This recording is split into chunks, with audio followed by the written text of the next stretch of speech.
Hello dear, आप सभी welcome करता हूं। आप सभी जितने भी हमारे सेकेंड ईयर के डियर स्टूडेंट हैं, देखिए आज का वीडियो इतना शानदार है कि जो आपके कॉन्सेप्ट को क्लियर करेगा। यानी आपको जो है लॉन्ग क्वेश्चन में आप जो है भूल चुके हैं चीज़ों को, या शॉर्ट क्वेश्चन में भूल चुके हैं, या फिर जो है आपको ऑब्जेक्टिव यहाँ से क्लियर होगा और डिफिनीसन का तो जो है ये वीडियो ही है, ठीक है ना। यानी जो आप जो है जैसे पूछे एपेंडिसाइटिस क्या होता है, डायलिसिस क्या होता है, ठीक है ना, उसी प्रकार से बात किया जाए हेमोप्टेसिस क्या होता है, हाइपोवोलेमिया क्या होता है, कार्डियोजेनिक शॉक क्या होता है। इस सबसे लॉन्ग क्वेश्चन भी पढ़े हैं ना, शॉर्ट क्वेश्चन हम ही पढ़ाए हैं। तो यही सब का जो बेसिक चीज़ होता है, जो जानना है कि ये सब होता क्या है, और इसी सब को तो जो है यूज आपका लॉन्ग में भी होता है। मतलब यहाँ से बहुत फ़ायदेमंद है, ठीक है। 2 वीडियो आएगा और लगभग जो है आपका 60 से 70 जो है टर्मिनोलॉजी कहिए या डिफिनीसन कहिए होने वाला है, ठीक है। और यहाँ से आपका जो है 10 नंबर तो फिक्स होगा ही होगा, साथ में आपके जो है बहुत सारे चीज़ों को ये क्लियर भी करेगा। समझ गए? तो चलिए शुरू करते हैं। देखिए पहला है डायलिसिस क्या होता है। देखिए यह एक ऐसी प्रक्रिया है जिसके द्वारा शरीर से अपशिष्ट पदार्थों को वेस्ट प्रोडक्ट को दाब एवं मिश्रण द्वारा बाहर निकाला जाता है। देखिए डायलिसिस क्या है, तो डायलिसिस चूँकि यह एक प्रक्रिया होता है, प्रोसेस होता है, जिसमें आप लोग जानते हैं कि ब्लड को प्यूरिफाई किया जाता है। डायलिसिस जिसका किडनी खराब हो गया रहता है, तो किडनी खराब हो गया रहता है तो उसको डायलिसिस किया जाता है। तो डायलिसिस में क्या किया जाता है कि जो ब्लड में हानिकारक जो बेकार पदार्थ होता है उसको बाहर निकालता है दाब और मिश्रण विधि से। तो यही डायलिसिस होता है, ठीक है ना। तो समझ गए कि यह एक ऐसी प्रक्रिया है जिसके द्वारा शरीर से अपशिष्ट पदार्थों को, वेस्ट प्रोडक्ट को दाब और मिश्रण द्वारा बाहर निकालता है, ठीक है। वही डायलिसिस कहलाता है। समझ गए? चलिए नेक्स्ट देखिए इन्फ्लामेशन क्या होता है। इन्फ्लामेशन भी पढ़ा चुके हैं, इसको प्रदाह कहते हैं, ठीक है। देख लीजिए, यह जीवित कोशिकाओं को किसी चोट या संक्रमण के दौरान होने वाली स्थानीय प्रतिक्रिया है जो कि सुरक्षात्मक प्रकृति की होती है। शरीर के विभिन्न अंगों में होने वाली प्रदाही स्थितियों को अनुलग्न सफिक्स आइटिस जोड़कर लिखा जाता है।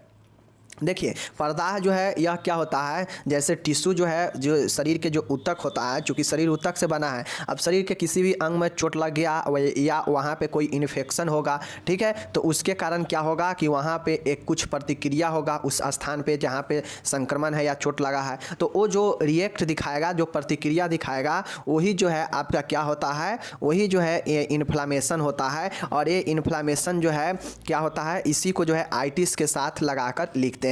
जैसे आप लोग को पता होना चाहिए कि घाव जो है क्या होता है, कट जाता है उससे भी होता है, या संक्रमण से भी होता है। जलने से भी घाव हो जाता है, संक्रमण से भी होता है, सूजन होता है, मतलब किसी भी प्रकार। तो इन्फ्लामेशन को समझ गए कि इन्फ्लामेशन एक ऐसी स्थिति होती है जहां शरीर के किसी भाग में चोट लगने पर वहां का ऊतक जो है, चोट लगने या संक्रमण से वहां का ऊतक जो है क्या होता है, प्रभावित होता है, वहां प्रतिक्रिया उत्पन्न होता है स्थानीय। और यह जो है सुरक्षात्मक होता है, जैसे छाला वगैरह होना या जो है इन्फेक्शन वहाँ पे, या चोट लगने से सूजन वगैरह, ये सब जो है इन्फ्लामेशन होता है, ठीक है, जो चोट लगने से या इन्फेक्शन से हो सकता है, ठीक है। और किसी भी शरीर के अंगों में इन्फ्लामेशन को, इसमें जो है सफिक्स जो आइटिस होता है इसको जोड़कर लिखा जाता है, ठीक है। जैसे अपेंडिक्स में अगर इन्फेक्शन होगा या अपेंडिक्स में किसी भी प्रकार के प्रदाह होगा, इन्फ्लामेशन होगा, तो उसमें आइटिस लिख देंगे तो अपेंडिसाइटिस हो जाता है, और वो क्या हो जाता है, इन्फ्लामेशन, मतलब प्रभावित क्षेत्र हो जाता है। समझ गए?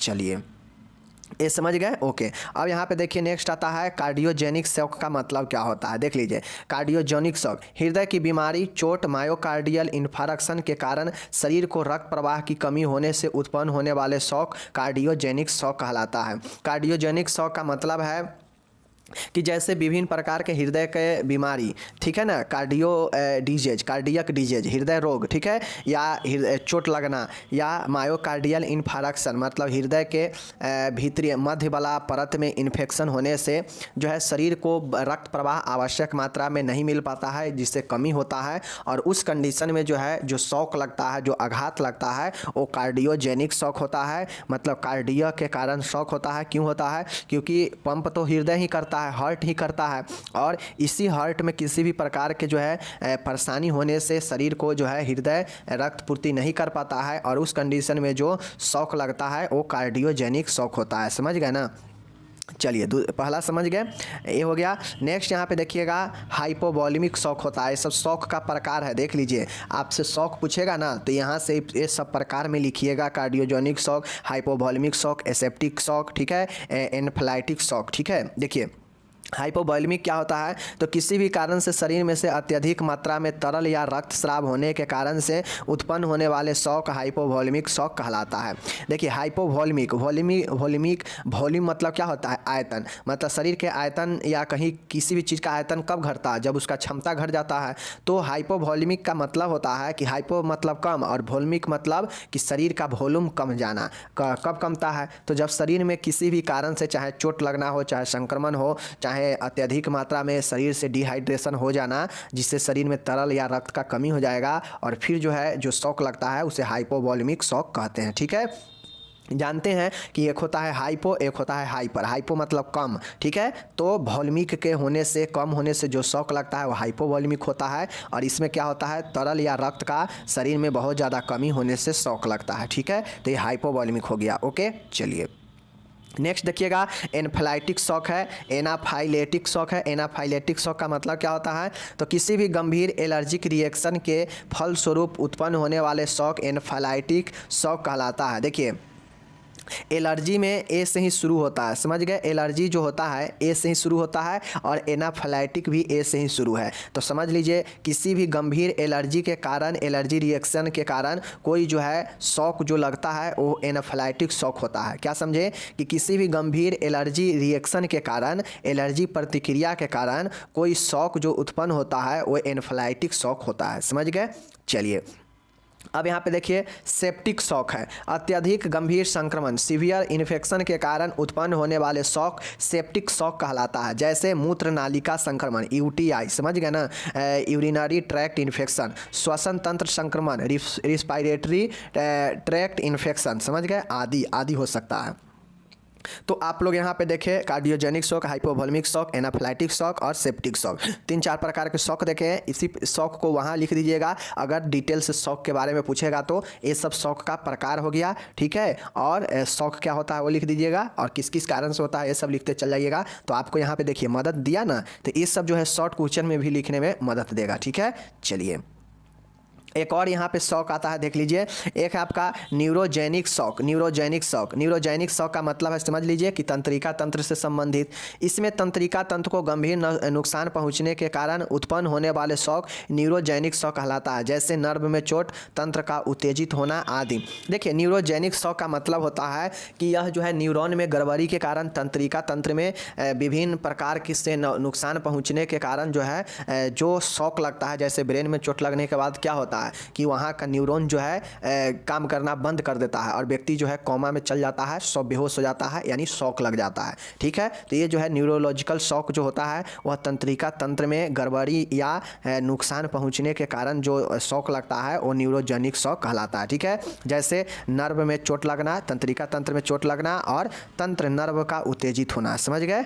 चलिए अब यहाँ पे आता है आपका एम्बोलिज्म आता है। देख लीजिए किसी भी तरल गैस या ठोस के रूप में गतिशील पदार्थ को एम्बोली कहा जाता है, ठीक है। किसी भी तरल गैस या ठोस रूप में गतिशील पदार्थ को एम्बोली कहा जाता है, जो कि किसी भी कारण शरीर की रक्त वाहिनियों में प्रवेश कर जाता है और रक्त वाहिनियों में बह रहे रक्त प्रवाह में रुकावट पैदा करता है, ठीक है। इसके बनने की प्रक्रिया को एम्बोलिज्म कहते हैं। लगभग 90% एम्बोली थ्रोम्बस के अपने स्थान से हटने के कारण बनते हैं, ठीक है। देखिए एम्बोलिज्म एक प्रक्रिया है जो क्या होता है कि एम्बोली का मतलब होता है कि जैसे रक्त में जो रक्त नालिका होता है, रक्त वाहिनी जो है, ब्लड वेसल्स है, उसमें रुकावट उत्पन्न करता है रक्त को बहने में, रक्त को एक से दूसरे स्थान जाने में। नलिका मतलब नली को जाम करने वाला पदार्थ जो है क्या होता है, रक्त में बहने लगता है और वही जो बनता है रक्त को रुकावट करने वाला पदार्थ, वही एम्बोलिज्म कहलाता है, समझ गए।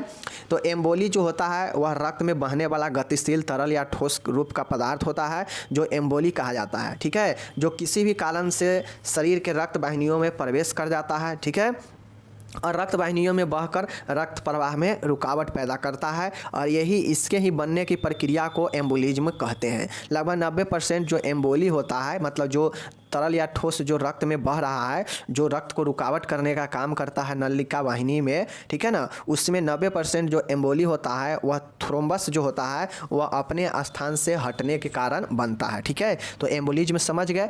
एम्बोलिज का मतलब क्या हुआ कि रक्त वाहिनी में रक्त को प्रवाह को रुकावट करने में बनने वाले पदार्थ को एम्बोलिज्म कहते हैं। ठीक है, बनता कैसे है, तो अपने स्थान से थ्रोम्बस को हटने के कारण बनता है। ठीक है ना, और ये जो बहता रहता है रक्त में रुकावट करने वाला पदार्थ उसे एम्बोली कहते हैं, और वो पदार्थ गैस या ठोस के रूप में गतिशील होता है रक्त में। ठीक है, समझ गए। चलिए, एम्बोलिज्म समझ गए। ओके, अब यहाँ पे देखिए मैं बार बार बताता हूँ, एक होता है हेमोप्टाइसिस होता है और एक होता है हेमोटेसिस होता है। तो यहाँ पे पी नहीं लगा है तो ये हेमोटेसिस है, होम्योस्टेसिस है। होम्योस्टेसिस का मतलब क्या होता है, होम्योस्टेसिस का मतलब क्या होता है, मानव शरीर के आंतरिक वातावरण को स्थिर अवस्था में बनाए रखने की प्रक्रिया ही होम्योस्टेसिस कहलाता है। ठीक है ना, क्या कहता है, मानव शरीर के आंतरिक वातावरण को स्थिर अवस्था में बनाए रखने की प्रक्रिया ही होम्योस्टेसिस कहलाता है। होम्योस्टेसिस क्या होता है, तो जो मानव शरीर के जो आंतरिक जो इंटरनल इन्वायरमेंट होता है ना, चूँकि सभी जगह भाई हमारा बॉडी पार्ट है, तो हमारा बॉडी के अंदर में जो चीज़ें हैं वो भी तो एक इन्वायरमेंट के तहत ही रहता है। इन्वायरमेंट गड़बड़ होगा शरीर के अंदर का तो बहुत प्रकार के परेशानी आने लगता है। तो वही कहता है कि मानव शरीर के आंतरिक वातावरण को स्थिर बनाए रखने की प्रक्रिया को ही होम्योस्टेसिस कहते हैं। समझ गए, क्या समझे कि मानव शरीर के आंतरिक मतलब अंदर के वातावरण को स्थिर स्टेबल अवस्था में बनाए रखने की प्रक्रिया को ही होम्योस्टेसिस कहते हैं। समझ गए। चलिए, अब यहाँ पे देखिए हाइपोनेट्रेमिया है। मैं आपको इससे पहले ही बता चुका हूँ कि हाइपो मतलब कम और हाइपर मतलब ज़्यादा, और यहाँ पे नेट्रेमिया मतलब Na है। तो Na किसका सूचक होता है, सोडियम का। मतलब हाइपो है तो सोडियम का कम होना, ब्लड सीरम में शरीर के सीरम में सोडियम का स्तर 135 MEQ प्रति L से कम हो जाता है तो यह स्थिति हाइपोनेट्रेमिया कहलाता है। ठीक है, और ये तो हो गया कि 135 MEQ प्रति L से कम हो जाएगा तो हाइपोनेट्रेमिया, लेकिन इसी जगह पर अगर 145 से ज़्यादा हो जाएगा सीरम में सोडियम की मात्रा तो ये हो जाता है हाइपरनेट्रेमिया, मतलब अत्यधिक सीरम जो है सोडियम का मात्रा सीरम में ज़्यादा हो जाता है ब्लड सीरम में। ठीक है, समझ गए। चलिए, दोनों याद रखिएगा, दोनों समझा दिए, समय ज़्यादा लेने से क्या फ़ायदा है। हाइपोकैलेमिया, अब मैं यहाँ पे बता रहा हूँ, देखिए यहाँ पे हाइपो है और यहाँ पे कैलेमिया है। देखिए कैलेमिया मतलब समझिए Ca से होता है कैल्शियम। ठीक है, और आप लोगों को पता है कि K से होता है पोटेशियम। K से क्या होता है, पोटेशियम। तो शरीर के जो सीरम है, तो जब शरीर के सीरम में पोटेशियम का स्तर 3.5 MEQ प्रति L से कम हो जाता है तो यह स्थिति हाइपोकैलेमिया हो जाता है। हाइपोकैलेमिया मतलब कमना, मतलब इसका नॉर्मल जो है कितना है, 3.5 MEQ प्रति L से कम हो जाना पोटेशियम का मात्रा हाइपोकैलेमिया कहलाता है। ये याद रखिएगा, ये आपके कंपटीशन में भी पूछेगा और अभी एग्जाम में भी पूछ सकता है कि शरीर में जो है नॉर्मल सबसे कम जो हाइपोकैलेमिया है कितना होना चाहिए या किस स्थिति में हाइपोकैलेमिया होता है। तो 3.5 MEQ प्रति L से कम हो जाता है सीरम में पोटेशियम का मात्रा, तो वो है हाइपोकैलेमिया होता है। ठीक है, चलिए, अब यहाँ पे देखिए हाइपरकैलेमिया है, तो वहाँ पे 3.5 से 3.5 MEQ से कम था तो था हाइपोकैलेमिया। लेकिन अब आपको याद क्या रखना है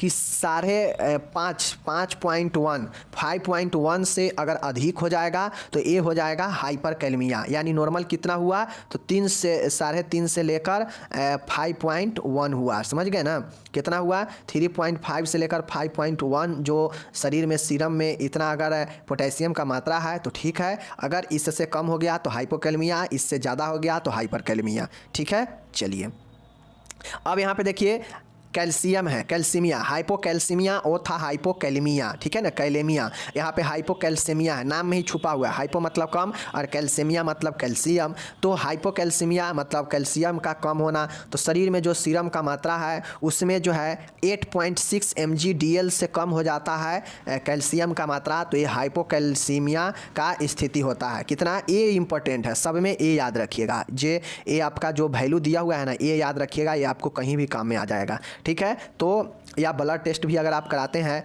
तो वहाँ पे आपको ये याद होना चाहिए, अगर रेंज नहीं लिखा होगा वहाँ पे तो आपको पता होना चाहिए कि अगर इससे कम है तो हाइपोकैल्सीमिया है, और इसी चीज़ को अगर 11 mg/dl से अगर अधिक हो जाएगा तो ये हाइपरकैल्सीमिया हो जाएगा, मतलब कैल्शियम का मात्रा बढ़ जाएगा। ठीक है, कितना 11, समझ गए। और 8.6 से अगर कम होगा तो कम हो जाएगा कैल्शियम का मात्रा। ठीक है, चलिए अब यहाँ पे एक चीज़ें देख लीजिए, क्रोनिक ब्रोंकाइटिस है। क्रोनिक ब्रोंकाइटिस का मतलब क्या होता है? देखिए, ब्रोंकाइटिस का क्रोनिक मतलब क्या होता है? दीर्घ। क्रोनिक मतलब होता है लंबे समय से ग्रसित बीमारी, ठीक है ना।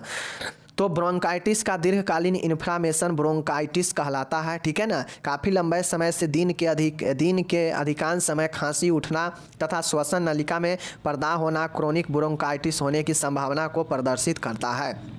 सबसे पहले जानिए कि ब्रोंकाइटिस कब होता है। ब्रोंकाइटिस यानी अस्थमा ही। तो ब्रोंकाइटिस तब होता है जब व्यक्ति के बहुत श्वसन नली में बहुत ज़्यादा जो है खांसी होता है, कफ निकलता है, और उसके जो नली है, श्वास नली, उसमें जो क्या होता है कि जो ब्रोंकिया है उस ब्रोंकी में बहुत ज़्यादा जो है बलगम जो है भर जाता है, जिसके कारण उसका जो रास्ता होता है वो कम हो जाता है और व्यक्ति जो है खांसते खांसते दम फूलने लगता है व्यक्ति को। ठीक है, तो ये जो है ब्रोंकाइटिस होता है, जो कि एक्यूट भी होता है और क्रोनिक भी होता है। क्रोनिक मतलब लंबे समय से जो है जिसको ब्रोंकाइटिस हुआ रहता है वो जो है हो जाता है दीर्घकालीन इन्फ्लामेशन वाला ब्रोंकाइटिस। ठीक है, ये काफ़ी लंबे समय से दिन के अधिकांश समय में खांसी उठता है इसमें, और श्वसन नलिका में पर्दा हो जाता है, मतलब उसमें जो है कमजोरी आ जाता है, बलगम भर जाता है और सांस लेने में परेशानी होती है, और यही जो है क्रोनिक ब्रोंकाइटिस होने की संभावना को प्रदर्शित करता है। चीज़ों को समझ गए?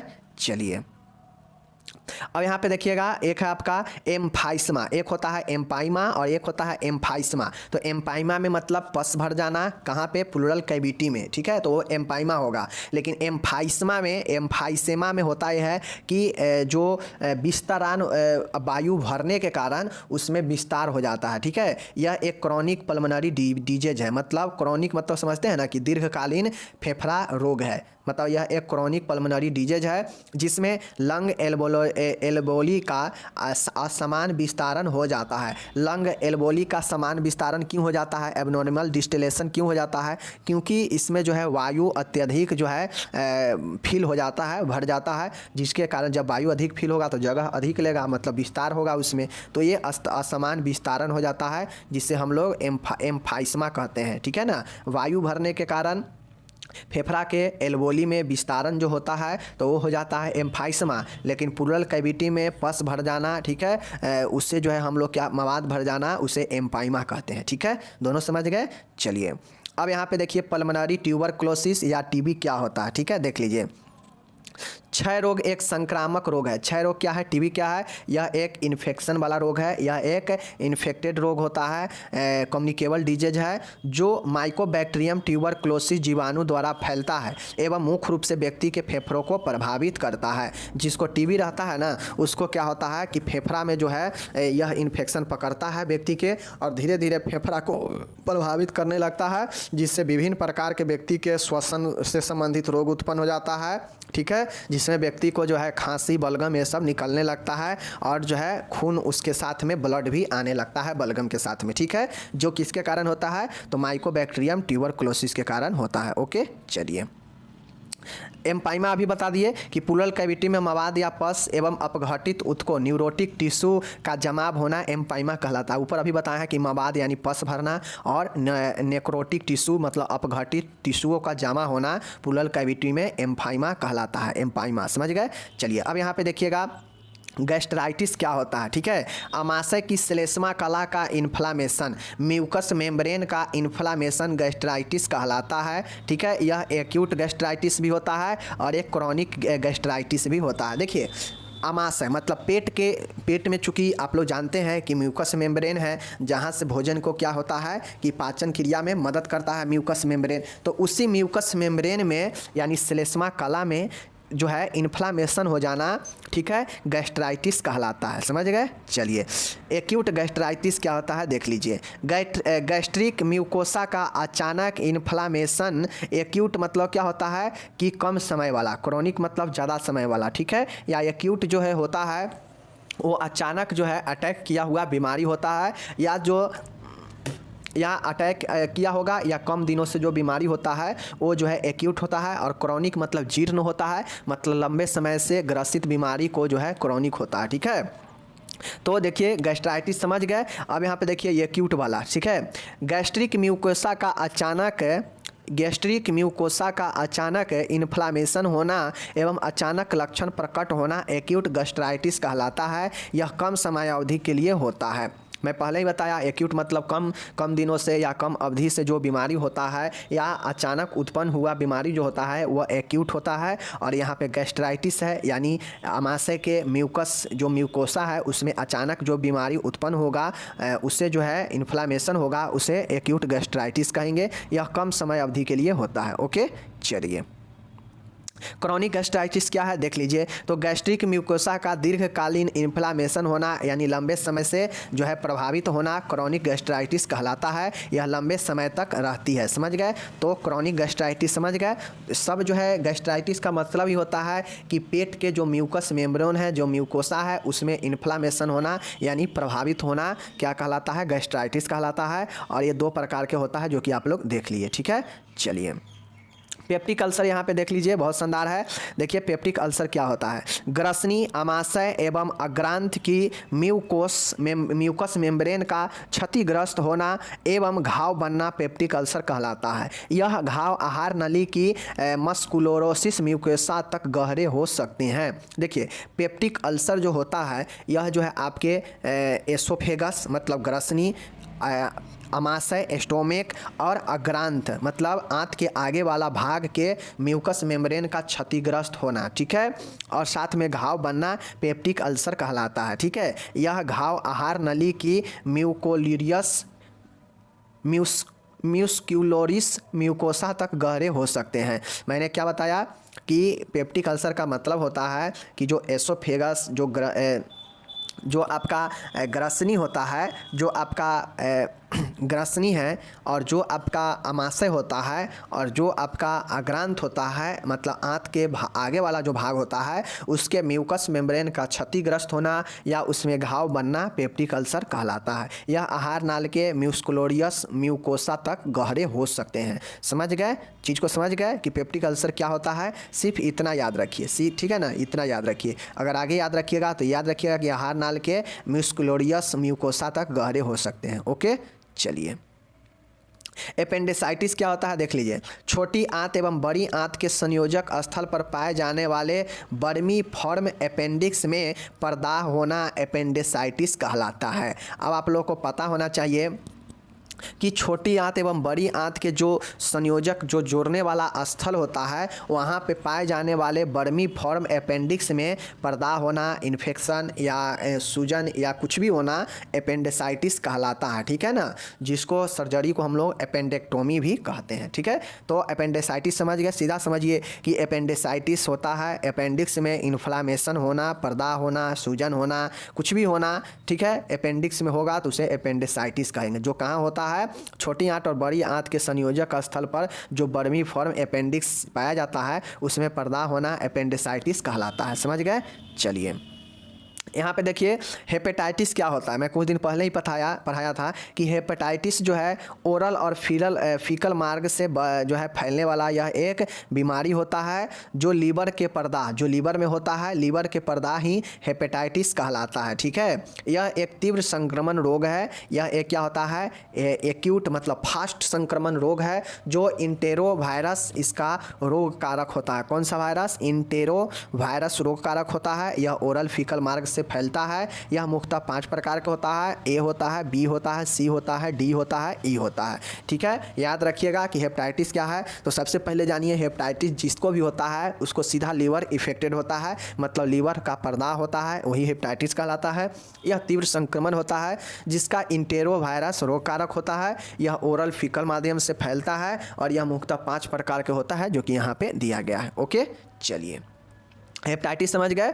अब यहाँ पे देखिए लीवर सिरोसिस क्या होता है। देखिए यह एक यकृत का रोग है। लीवर सिरोसिस मतलब लीवर का समस्या। तो यह एक यकृत का रोग है जिसमें लीवर का अधिकांश हेपेटोसाइट नष्ट हो जाता है एवं उसके स्थान पर फाइबर ऊतक एवं कठोर तंतु ऊतक जमा होने से यकृत ठोस, कड़ा, निर्जीव एवं कार्यहीन हो जाता है।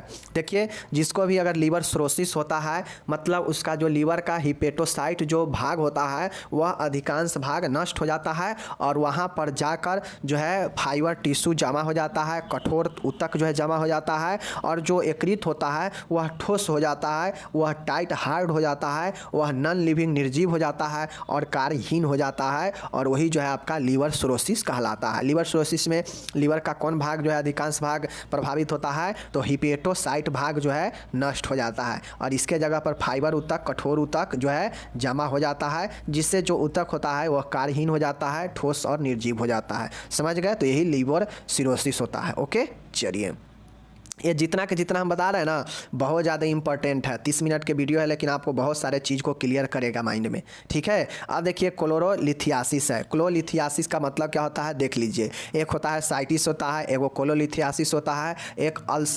अल्सरेटिव कोलोलिथियासिस होता है। देख लीजिए, पित्ताशय में पथरी का निर्माण होना कोलोलिथियासिस कहलाता है। ठीक है, फॉर्मेशन ऑफ कैलकुलस या stone in the gall bladder is known as cholelithiasis. ठीक है, मतलब पित्ताशय में पथरी, मतलब समझ रहे हैं ना, पित्ताशय जहाँ पित्त जो है जमा होता है उसमें जो है जो स्टोन, पित्त में स्टोन होना ही जो है क्या कहलाता है? कोलोलिथियासिस कहलाता है। तो आज के बाद भूलेंगे नहीं कि पित्त में पथरी होना कोलोलिथियासिस कहलाता है। ठीक है, यानी पित्ताशय में पथरी होना ही कोलोलिथियासिस कहलाता है। ओके, चलिए नेक्स्ट देखिए, डायबिटीज़ मेलाइटिस या मधुमेह क्या है? आप लोग को पता होना चाहिए कि मैं पढ़ा चुका हूँ। एक होता है non insulin dependent diabetes mellitus, एक होता है इंसुलिन डिपेंडेंट डायबिटीज़ मेलाइटिस। दो प्रकार के मैं पढ़ा चुका हूँ। और एक होता है एक्यूट डायबिटीज़ और एक होता है क्रॉनिक डायबिटीज़। ठीक है, देखिए, डायबिटीज़ मेलाइटिस मधुमेह एक क्रॉनिक मेटाबॉलिक डिजीज है जो कि शरीर में अग्नाशय की बीटा कोशिकाओं द्वारा स्रावित होने वाला इंसुलिन हार्मोन के हाइपोसिक्रेशन के कारण होता है। इसमें रक्त में ग्लूकोज की मात्रा सामान्य से अधिक हो जाती है एवं मूत्र के साथ जो है भी उत्सर्जित होने लगती है। देखिए, डायबिटीज़ जो होता है, डायबिटीज़ मेलाइटिस, यह जो है एक प्रकार का क्रॉनिक मेटाबॉलिक डिजीज होता है। मतलब ये होता है दो प्रकार के, लेकिन जिसमें डिजीज होता है मधुमेह वो लंबे समय तक चलता है। ठीक है ना, तो ये इसलिए इसे जो है क्रॉनिक मेटाबॉलिक डिजीज जो है कहा जाता है। और ये शरीर में कब होता है? तो शरीर में जब अग्नाशय जो पैंक्रियाज है, पैंक्रियाज का जो बीटा सेल होता है वो जो है आपका सही से काम नहीं करता है, तो वहाँ से इंसुलिन का जो स्रावन होता है वह कम हो जाता है, यानी हाइपोसिक्रेशन हो जाता है, जिसके कारण शरीर में ग्लूकोज का मात्रा नियंत्रित नहीं हो पाता है और वो ग्लूकोज शरीर में बढ़ जाता है, जिसके कारण शरीर से जो है मूत्र से भी यह उत्सर्जित होने लगता है ग्लूकोज और फिर जो है व्यक्ति में डायबिटीज जो है होने लगता है। ठीक है, तो समझ गए? चलिए, अब यहाँ पे देखिए किडनी ट्रांसप्लांट है, गुर्दा प्रत्यारोपण है। इसका मतलब क्या होता है देख लीजिए। गुर्दा प्रत्यारोपण एक प्रकार की शल्य क्रिया है, मतलब यह एक सर्जिकल प्रोसेस होता है। जब रोगी की किडनी हमेशा के लिए समान रूप से कार्य करना बंद कर देती है तो इससे रोगी में स्वस्थ किडनी प्रत्यारोपित की जाती है। स्वस्थ किडनी जीवित या मृत दाता से प्राप्त किया जाता है। ठीक है, देखिए, गुर्दा प्रत्यारोपण आसान है कि किसी स्वस्थ व्यक्ति से या मृत व्यक्ति से जो है स्वस्थ किडनी निकाला जाता है और वैसे व्यक्ति में लगाया जाता है जिसका किडनी जो है पूर्ण रूप से काम करना बंद कर देता है। अब चूंकि उसको तो किडनी चाहिए ही चाहिए, क्यों चाहिए? क्योंकि अगर किडनी नहीं होगा, ब्लड प्यूरिफाई नहीं होगा तो ब्लड में विषैले पदार्थ का मात्रा जो है यूरिया वगैरह ये सब का मात्रा बढ़ जाएगा, नाइट्रोजन पदार्थ का मात्रा बढ़ जाएगा, जिसके कारण शरीर में जो है विभिन्न प्रकार के रोग उत्पन्न होगा और फिर आदमी का मृत्यु हो जाएगा। समझ गए? तो इसलिए गुर्दा प्रत्यारोपण जरूरी होता है। जो व्यक्ति का अभी लाइफ है उसको गुर्दा प्रत्यारोपण किया जाता है। किसी स्वस्थ व्यक्ति या मृत व्यक्ति के स्वस्थ गुर्दा यानी किडनी को जो है सर्जरी के द्वारा प्रत्यारोपित किया जाता है, लगाया जाता है। समझ गए? चलिए, अब देखिए लिथोट्रिप्सी का मतलब क्या होता है। लिथोट्रिप्सी क्या होता है? इसमें लेजर किरणों को शॉक वेव्स के रूप में प्रयोग किया जाता है एवं रीनल स्टोन पर आघात किया जाता है, जिससे स्टोन टूटकर बिखर जाता है एवं मूत्र के साथ शरीर से बाहर निकल जाता है। लिथोट्रिप्सी क्या होता है? तो देखिए दोस्तों, यह एक जो है क्या है, लेजर सर्जरी के अंतर्गत आता है। लिथोट्रिप्सी में होता यह है कि यह जो है किरण के उपयोग किया जाता है, लेजर किरण का उपयोग होता है और जिसमें शॉक वेव के थ्रू जो है प्रयोग किया जाता है और जो गुर्दा का जो किडनी होता है वहाँ पर जो है आघात किया जाता है, मतलब वहाँ पे प्रयोग किया जाता है और जो है फिर स्टोन जो है उस लेज़र के क्षमता से टूटकर बिखर जाता है और छोटा छोटा हो जाता है और फिर जो है वो मूत्र के रास्ते से शरीर से बाहर निकल जाता है। तो लिथोट्रिप्सी का क्या होता है उपयोग समझ गए कि यह एक लेज़र, इसमें लेज़र किरणों के द्वारा शॉक वेव के रूप में उपयोग किया जाता है इसे, ठीक है। इसमें रीनल स्टोन पर आघात किया जाता है और शरीर से जो है स्टोन टूट जाता है और टूटने से जो है मूत्र के बाहर निकल जाता है और वही लिथोट्रिप्सी होता है। लिथोट्रिप्सी में किसका उपयोग किया जाता है? तो लेज़र किरणों को उपयोग किया जाता है शॉक वेव के रूप में, ठीक है, समझ गए। चलिए अब यहाँ पे एक और क्वेश्चन आता है, सिस्टोस्कोपी। सिस्टोस्कोपी क्या होता है? तो जब पथरी यूरिनरी ब्लैडर या यूरेथ्रा में हो तो मूत्र द्वार के रास्ते में कैमरा युक्त स्कोप अंदर डाला जाता है एवं स्टेन को पकड़कर बाहर निकाल लिया जाता है। देखिए अगर पथरी किडनी में है तो ठीक है, अगर पथरी पित्ताशय में है तो ठीक है, लेकिन पथरी अगर मूत्र मार्ग में हो, अगर मूत्राशय में हो तो जो है या मूत्र मार्ग में हो तो फिर उसमें जो है मूत्र के द्वार पर, मूत्र द्वार के रास्ते में एक कैमरा जो है कैमरा युक्त स्कोप जो है अंदर डाला जाता है और स्टोन को पकड़कर बाहर निकाल लिया जाता है और वही जो है सिस्टोस्कोप होता है, समझ गए ना। चलिए अब यहाँ पे बीपीएच क्या होता है, मैं बीपीएच भी पढ़ा चुका हूँ, benign prostate hypertrophy. Benign prostate hypertrophy यह एक रोग है जिसमें पुरुष का प्रोस्टेट ग्रंथि का आकार अधिक बड़ा हो जाता है जिसके कारण मूत्र मार्ग अवरोध हो जाता है और वही जो है आपका बीपीएच होता है। और अवरोध क्यों होता है? क्योंकि पता है कि मूत्र मार्ग के जस्ट पीछे ही जो है आपका प्रोस्टेट ग्लैंड होता है जो क्या करता है कि व्यक्ति को जो अगर प्रोस्टेट बढ़ता है तो मूत्र मार्ग को जो है अवरोध करता है, रोकता है, ठीक है, दबाव डालता है मूत्र मार्ग पर, ठीक है, और यही जो है हाइपरट्रॉफी हो जाता है। ओके अब यहाँ पे देखिए स्ट्रोक क्या होता है। तो यह स्ट्रोक एक ऐसी अवस्था होता है जिसमें रोगी के मस्तिष्क में होने वाली रक्त प्रवाह में अचानक रुकावट के कारण ओ की कमी, ऑक्सीजन की कमी हो जाती है जिससे मस्तिष्क के ऊतक नष्ट होने लगते हैं एवं मस्तिष्क की समान कार्य क्षमता प्रभावित हो जाता है। देखिए स्ट्रोक है, स्ट्रोक एक ऐसा कंडीशन, एक ऐसा अवस्था होता है जिसमें जो भी रोगी के स्ट्रोक हुआ रहता है उसके मस्तिष्क में अचानक से जो है रक्त का प्रवाह जो है रुक जाता है। अब जब रक्त के प्रवाह रुक जाएगा मतलब ऑक्सीजन भी नहीं पहुंचेगा, क्योंकि ऑक्सीजन कैसे जाता है? ब्लड के द्वारा ही सभी अंगों तक पहुंचता है। तो जब मस्तिष्क में ब्लड नहीं पहुंचेगा, उसका प्रवाह रुक जाएगा तो ऑक्सीजन भी नहीं जाएगा, मतलब ब्रेन में हाइपोक्सिया हो जाएगा, ऑक्सीजन का कमी हो जाएगा जिससे मस्तिष्क का ऊतक क्या हो, नष्ट होने लगता है। अब जाहिर सी बात है शरीर के जिस भी भाग में आपका ब्लड रुक जाएगा, नहीं जाएगा, तो वहाँ का ऊतक नष्ट होने लगता है, ठीक है। क्योंकि ऊतक को जिंदा रहने के लिए नमी चाहिए और नमी कहाँ से मिलता है? तो ब्लड से, तरल पदार्थ से ही तो मिलता है। तो यही चीज़ें होता है और उस कंडीशन में जब ऊतक नष्ट होने लगता है तो मस्तिष्क का समान कार्य क्षमता प्रभावित होने लगता है और यही स्ट्रोक होता है, समझ गए। चलिए बर्गर डिजीज क्या होता है देख लीजिए। यह एक ऐसा रोग है जिसमें छोटी एवं मध्य आकार की धमनियां आर्टरीज में पर्दा होने से वहां लेसन एवं थ्रोम्बस निर्माण हो जाता है जिससे प्रभावित अंग को रक्त प्रवाह कम हो जाता है। इसे जो है थ्रोम्बोजेंजाइटिस ऑब्लिटेरेंस भी कहते हैं। देखिए बर्गर डिजीज क्या है? देखिए बर्गर डिजीज सामान्य तौर पे जो आर्टरी, जो धमनी होता है, यानी सीधा कहा जाए तो बर्गर डिजीज आपको ऊपर से भी दिखेगा। जैसे देखिएगा कि किसी व्यक्ति के हाथ पैर का जो नस होता है, जो धमनी होता है, वो कहीं कहीं पे काफ़ी ज़्यादा फूला हुआ होता है, मोटा होता है, ठीक है ना। तो ये मोटा होता है यानी उसको जो है यह बर्गर डिजीज है। क्यों डिजीज है? क्योंकि वो मोटा इसलिए दिख रहा है क्योंकि वहाँ पे जो है थ्रोम्बस यानी क्रिस्टलीय पदार्थ, थ्रोम्बस जो है जो प्रोटीन भी हो सकता है, जो ब्लड के साथ जो है बहाकर वहाँ पे रुक गया है, जाम हो गया है, वहाँ पे जो है क्या है कि पकड़ कर बैठा हुआ है, थ्रोम्बस जमा हुआ है, निर्माण हो गया है, जिसके कारण आगे जो है ब्लड जा रहा है लेकिन कम जा रहा है, जिसके कारण उसका अंग जो है उससे आगे का प्रभावित रहता है और वहाँ का जो धमनी होता है वो फूला हुआ दिखता है, नस फूला हुआ दिखता है और वही जो है बर्गर डिजीज होता है, समझ गए। जिससे हम लोग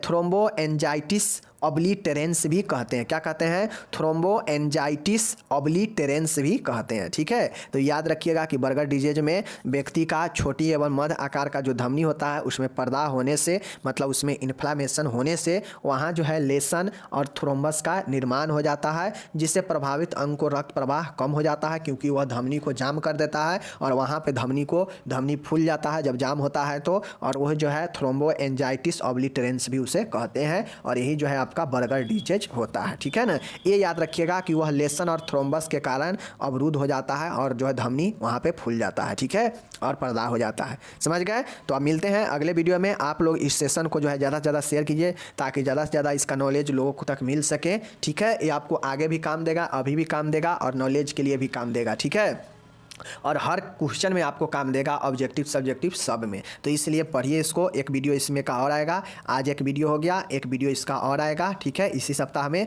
और फिर जो है आपका ये डिफिनीशन वाला या टर्मिनोलॉजी वाला समाप्त हो जाएगा। ओके, तो आज जो है हम लोग लगभग 40 के आसपास 30-40 के आसपास देखे हैं। बाकी मिलते हैं अगले वीडियो में। धन्यवाद। इसका PDF डिस्क्रिप्शन से डाउनलोड कर लीजिएगा। धन्यवाद।